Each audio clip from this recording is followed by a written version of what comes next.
إلا إياه وبالوالدين إحسانا. تیرے رب نے حکم کیا ہے کہ اللہ کے علاوہ کسی کی عبادت نہ کرو اور والدین کے ساتھ حسن سلوک کرو. اللہ کی عبادت اس کا حق ہے اور اس کے علاوہ کسی کی عبادت نہ کی جائے. سب سے بڑا گناہ شرک ہے کہ اللہ کے علاوہ کسی اور کی پرستش کی جائے. اللہ تعالیٰ جل شانہ کے حق کے متصل بات والدین کے حق کو بیان کیا گیا. حضرت امام فخر الدین رازی تفسیر کبیر میں لکھتے ہیں کہ انسان کے وجود کا سبب حقیقی ذات باری تعالیٰ ہے اور سبب ظاہری والدین ہیں. اس لیے اللہ تعالیٰ جل شانہ کے حق کے بعد والدین کے حق کا تذکرہ ارشاد فرمایا. حضور نبی رحمت صلی اللہ علیہ وسلم سے صحابہ نے عرض کیا، ایک شخص نے عرض کی کہ حضور سب سے زیادہ میرے احسانات کا حقدار کون ہے، میں کس سے نیکی کروں؟ قالا امہ کا، فرمایا تیری ماں. قالا ثم من، پھر کون؟ قالا امہ کا، فرمایا پھر بھی تیری ماں. قالا ثم من، عرض کی حضور پھر کون؟ قالا امہ کا، فرمایا تیری ماں. قالا ثم من، قالا ابا کا، فرمایا تیرا باپ. پھر اس کے بعد جو قریبی ہے، پھر اس کے بعد جو قریبی ہے. تو والدہ کے 3 حق بیان کیے اور باپ کا 1 حق بیان کیا. اس کی وجہ مفسرین یہ بیان فرمائی ہے کہ ماں اولاد کے لیے 3 تکلیفوں سے گزرتی ہے. ایام حمل کی تکلیف، ایندھن ولادت وہ تکلیف، اور پھر تربیت کی تکلیف. اور والدین تیسری تربیت کی تکلیف میں تکلیف باپ برداشت کرتا ہے. اس لیے 3 حق ماں کے بیان کیے اور 4تھا حق جو ہے وہ باپ کا بیان کیا. لیکن اس کے ساتھ ساتھ یہ بات بھی ذہن نشین رہے، ماں کی خدمت میں بیٹا باپ سے اولیت دے. کوئی چیز باہر سے لے کر آئی تو پہلے ماں کو پیش کرے پھر باپ کو دے، لیکن حکم میں باپ کو ترجیح دے. یعنی اگر 2 باتوں میں اختلاف پیدا ہو گیا، ماں کہتی ہے یہ کرو، بیٹا کہتا ہے، باپ کہتا ہے یہ کرو، بیٹا پھنس گیا، اذیت میں مبتلا ہے، کیا کرے؟ ان میں سے ایک کی بات کو ماننا ہوگا، دونوں کی باتوں کو ماننا ممکن نہیں ہے کیونکہ باتیں مختلف ہیں. تو اب وہ کیا کرے؟ ماں کی بات مانے یا باپ کی بات مانے؟ اور ان میں سے ایک کو ماننا ہے بھی ضروری. اس وقت علماء نے کہا کہ اس وقت باپ کی بات کو ترجیح دے، کیونکہ الرجال قوامون علی النساء، گھر کا حاکم باپ ہے ماں نہیں. تو حکم میں باپ کو ترجیح دے، خدمت میں ماں کو ترجیح دے. ویسے ماں باپ کو چاہیے کہ اولاد کو ایسی مشقت میں نہ ڈالیں کہ وہ مصیبت میں پھنس جائیں. میں ایک مفسر کا قول پڑھ رہا تھا، وہ کہتے ہیں 40 سال گزر گئے ہیں، میں نے اپنی اولاد کو کبھی کوئی حکم ہی نہیں دیا، اس ڈر سے کہ کہیں وہ میرے حکم کی نافرمانی کر کے اللہ کی رحمتوں سے محروم نہ ہو جائے. چونکہ والدین کی رضا میں اللہ کی رضا. حضور نے ارشاد فرمایا رضا اللہ فی رضا الوالدین وسخط اللہ فی سخط الوالدین. اللہ کی رضا والدین کی رضا میں ہے اور اللہ کی ناراضگی والدین کی ناراضگی میں ہے. جس پہ والدین راضی ہو گئے سمجھ لو خدا اس پہ راضی ہو گیا، اور جس پہ والدین راضی نہیں ہیں چاہے وہ جتنے مرضی لمبے سجدے کرتا رہے، اس کا رب عرش کا رحمان اس پہ راضی نہیں ہو سکتا. اللہ کے حبیب صلی اللہ علیہ وسلم نے ارشاد فرمایا الا انبئکم باکبر الکبائر، لوگوں تمہیں بڑے بڑے گناہوں کی خبر نہ دے دوں؟ صحابہ نے عرض کی کیوں نہیں یا رسول اللہ، آپ ارشاد کریں. فرمایا الاشراک باللہ وعقوق الوالدین وجلس وکان متقیا قال الا وقول الزور والشہادۃ الزور. حضور فرمایا ایک اللہ کے ساتھ کسی کو شریک ٹھہرانا، اور دوسرا کسی انسان کو قتل کرنا، تیسرا والدین کی نافرمانی کرنا. اور حضور اس موقع پہ ٹیک لگائے بیٹھے تھے، ٹیک چھوڑ کے آگے ہو گئے. وجلس وکان متقیا، آگے ہو گئے، اور حضور نے 3 مرتبہ اس بات کو کہا، اور پھر فرمایا اور جھوٹی گواہی دینا اور جھوٹی شہادت دینا، تو یہ وہ ہیں جو بڑے بڑے گناہ ہیں۔ میں نے ایک روایت میں پڑھا ہے، حضور نے ارشاد فرمایا جنت کی خوشبو 1000 سال کی مسافت سے آنا شروع ہو جائے گی۔ جب لوگ جنت میں جائیں گے تو 1000 سال کی مسافت دور ہی ہوں گے کہ جنت کی خوشبو آنا شروع ہو جائے گی، لیکن 4 اشخاص ہیں جو جنت کی خوشبو نہیں پا سکیں گے۔ وہ کون کون سے ہیں؟ ایک قاطع الرحم، جو رشتہ داریاں توڑتا ہے، کبھی اس سے لڑائی، کبھی اس سے لڑائی، کبھی اس سے لڑائی، حالانکہ حکم ہے سل من قطعک وات من حرمک، جو تجھ سے تعلق توڑے تو اس سے تعلق جوڑ، جو تجھے محروم رکھے تو اس کی جھولیاں بھر دے۔ تو جو رشتہ داریوں کو توڑتا ہے، مقدس رشتوں کو پامال کرتا ہے، بلکہ والدین کے حوالے سے یہ بات بھی سن لیں، بعض اوقات والدہ اپنی بہن سے ناراض ہو جاتی ہے، باپ اپنے بھائیوں سے ناراض ہو جاتا ہے، تو اولاد کو کہتا ہے کہ نہ ملنا، اپنے جو ہے وہ چچا تائے سے نہ ملنا، ماں کہتی ہے اپنی خالہ سے نہ ملنا، تو اب کیا حکم ہے، ملیں کہ نہ ملیں؟ تو علماء نے اس پہ گفتگو فرمائی ہے کہ قطع رحمی حرام ہے، اور ماں قطع رحمی کا حکم دے رہی ہے، کہتی ہے، اور بندہ سوچتا ہے، بچہ سوچتا ہے کہ میری خالہ تو میری ماں کے پیچھے، میرے چچا میرے تائے تو میرے باپ کے پیچھے ہیں، جب باپ نہیں ملتا تو میرے کیا لگتے ہیں، جب ماں نہیں ملتی تو خالہ اور ماموں میرے کیا لگتے ہیں؟ تو وہ ماں کے پیچھے اور باپ کے پیچھے لگ کر ان عظیم رشتوں کو چھوڑ دیتا ہے، جبکہ لا طاعت المخلوق فی معصیت الخالق، خالق کی معصیت میں مخلوق کی اطاعت نہیں ہوگی۔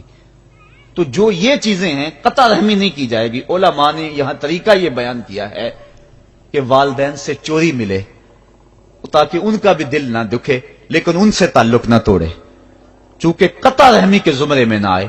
تو 4 اشخاص ہیں قیامت کے دن جو جنت کی خوشبو بھی نہیں پائیں گے، ان میں سے قطع رحمی کرنے والا، دوسرا بوڑھا زانی، اور تیسرا تکبر کی وجہ سے ٹخنوں سے نیچے شلوار لٹکانے والا، اور چوتھا والدین کی نافرمانی کرنے والا۔ حضور فرمایا یہ 4 اشخاص ایسے ہیں کہ جو جنت کی خوشبو بھی نہیں پائیں گے۔ اور ایک اور 4 اشخاص کی کہانی سنو۔ حضور نے ارشاد فرمایا اے عمر، اگر مجھے لوگوں کے سست ہو جانے کا ڈر نہ ہو تو میں تمہیں یہ بات کہوں کہ اس خبر کو جا کے گلی بازاروں میں بتا دو اور 4 اشخاص کی جنت کی گواہی دے دو کہ انہیں جنت میں جانے سے کوئی شے نہیں روک سکتی۔ عرض کی حضور کون کون؟ فرمایا ایک وہ عورت جس نے اپنی ساری محبتیں اپنے خامد پہ نچھاور کر دیں اور وہ اس حال میں مری کہ اس کا خامد اس پہ راضی تھا، جنت میں جانے سے اس کو کوئی شے نہیں روک سکتی۔ اور دوسرا وہ شخص جس کے بچے زیادہ ہیں، ذرائع آمدنی تھوڑے ہیں، لیکن اس نے اپنے بچوں کے پیٹ میں حرام کا لقمہ نہیں جانے دیا، محنت کرتا رہا، اوور ٹائم لگاتا رہا، مزدوری کرتا رہا اور اپنے بیٹوں کے لیے رزق حلال کی تلاش میں رہا۔ وہ بوڑھی کمر پہ بوریاں اٹھا اٹھا کے کام کرتا تھا اور اپنی کثیر اولاد کی پرورش کے لیے اس نے محنتیں بری کی اور ان کو حرام کا لقمہ نہیں کھلایا۔ فرمایا قیامت کے دن اس کو بھی جنت میں جانے سے کوئی شے رکاوٹ نہیں پیدا کر سکتی۔ اور تیسرا حضور نے فرمایا وہ شخص کہ جو اپنے والدین کے ساتھ حسن سلوک کرے اور اس کے والدین اس پہ خوش ہوں، اس پہ راضی ہو جائیں۔ اور چوتھا وہ شخص کہ جس نے ایسی سچی توبہ کی کہ گناہوں کی طرف پلٹنا اس کے لیے اتنا مشکل تھا، جس طرح جانور کے تھن سے نکلا ہوا دودھ واپس نہیں جا سکتا، وہ گناہوں کی دنیا میں دوبارہ نہیں جا سکتا۔ تو یہ فرمایا یہ 4 شخص ایسے ہیں عمر، اگر اس بات کا ڈر نہ ہو کہ لوگ سست پڑ جائیں گے تو ان 4 اشخاص کے بارے میں شہادت دے دو کہ یہ دنیا پہ چلتے پھرتے جنتی۔ تو ماں باپ کی خدمت کرنے والا، ماں باپ کو راضی رکھنے والا یقیناً اللہ کی نعمتوں کا حقدار ہے۔ وہ بدبخت ہیں بیٹے جو ماں باپ کو راضی نہیں رکھتے۔ اللہ کے حبیب صلی اللہ علیہ وسلم کی خدمت میں ایک شخص حاضر ہوا اور اس نے اذن جہاد طلب کیا، حضور میں جہاد پہ جانا چاہتا ہوں، مجھے اجازت مرحمت فرمائے۔ حضور نے فرمایا احی والدہ کا، کیا تیرے والدین زندہ ہیں؟ کالا نعم، عرض کی ہاں حضور میرے والدین زندہ ہیں۔ کالا ففیہما فجاہد، کہا جا ان کی خدمت کر، یہی تیرا جہاد ہے۔ ماں باپ کو بلکتا ہوا چھوڑ جائے اور آپ جہاد پہ چلا جائے، ماں فالج میں گری ہوئی ہے اور بیٹا تبلیغی گشت پہ چلا جائے،